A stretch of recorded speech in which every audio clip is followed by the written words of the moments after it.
we talked about, don't get crazy if you've had a bad season, if you're upset, right? Yeah. Don't overreact.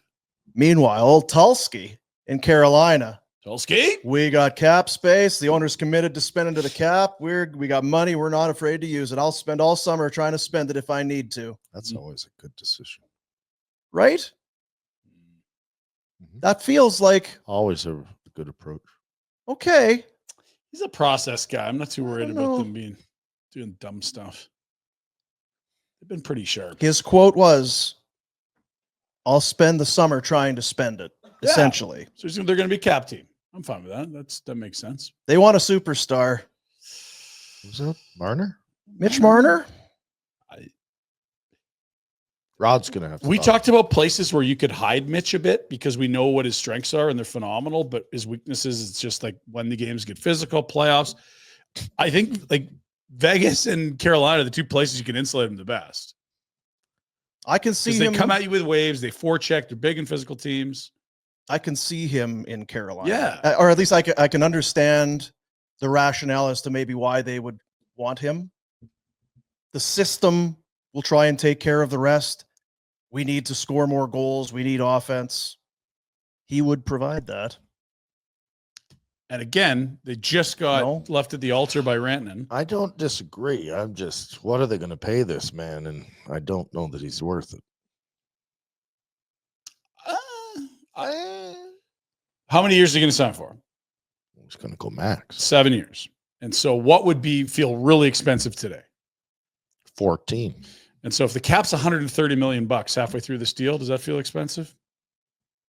If he's not the guy you hope. It's like $8 million today or $9 million today, right? Like that's kind of the universe we're in. So I do think we're going to see stupid deals where you're like sticker shock. What the hell are they doing? That's way too much money because it's been like a decade since we were in this cap that was growing 10% a year. We had the flat cap for like 5-6 years. There'd be a few guys in that room that have gone to battle with the Canes for contracts and trying to get money. Oh, totally. Yeah. And then if 14 for Marner. Yeah. Welcome. Come on in.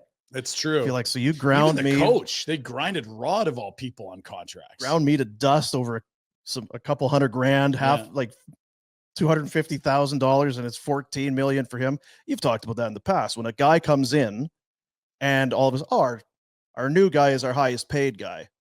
Yeah. And if you're a bit on the soft side, not to say that's happened anywhere.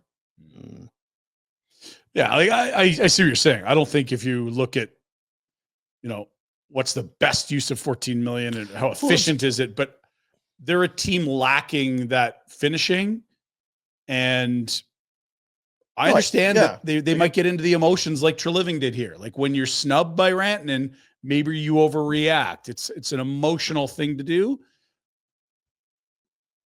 Like that's why they signed Huberdeau before seeing him on the ice. I'd fire that GM's ass. Would you? Shut your yap, Tulski.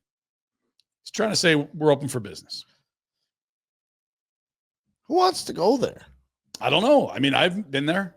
I've been to Charlotte. I haven't been to Raleigh. I don't know what it's like. That is not even relevant. I'm just saying, like, does it sound like it's a place that those who like it love it. Feel like a destination, but Florida didn't either 10 years ago, right? And now it's the destination. I don't know. Like the taxes are probably pretty good, but not taxes zero. are decent. If you the feel climate's nice, great team's very good. Like they've won a first round series 7 years in a row. The difference between Florida 10 years ago and now is that Florida was horse ass, right? And Carolina's been really good and still haven't really. Maybe they didn't want to spend the money. I don't know. But what are the last free agents that they went and were able to? They're paying Orlov like almost 80 a year, which is wild. But yeah, like here's the quote: secondary guy, right? And they're paying him a lot. Eric Tulski, GM. This was as of, I guess, it was 2 days ago now. If there's any chance to get better, we're going to take it. We have the full buy-in to spend to the cap. If there are ways to do it to get better. We have so much space and such a strong team. There's no guarantee we can find ways to spend all that money, but we're going to spend all summer trying. They have obviously the youth, Jackson Blake, Logan Stankoven. On the back end, good. Nikishin, Scott Morrow. They have UFAs in Burns and Orlov that they got to make a decision on. Yeah, they'll probably move on from Orlov. Burns is 40. I would think he's comfy. He'll stay there. It won't be expensive. And the other thing they have that we haven't really talked about that is a huge chip for them to play, they got 2 firsts in that Rantanen deal, plus whatever picks of their own they still have. You don't have to wait and use those. You can, or you can say, hey, it's draft week. Here's a first. We want that player. And maybe that's the better way to not force to be paid $14 million to a guy. That's good. Yeah. Yeah. When they made that deal, it was like, oh, they'll probably flip these at the deadline. They didn't, but they still have those cards to play. Hey, buddies, thanks for watching. We appreciate it. Also, if you could throw in a like and subscribe, it does help us out with what it is we are doing. And check out more at flamesnation.ca.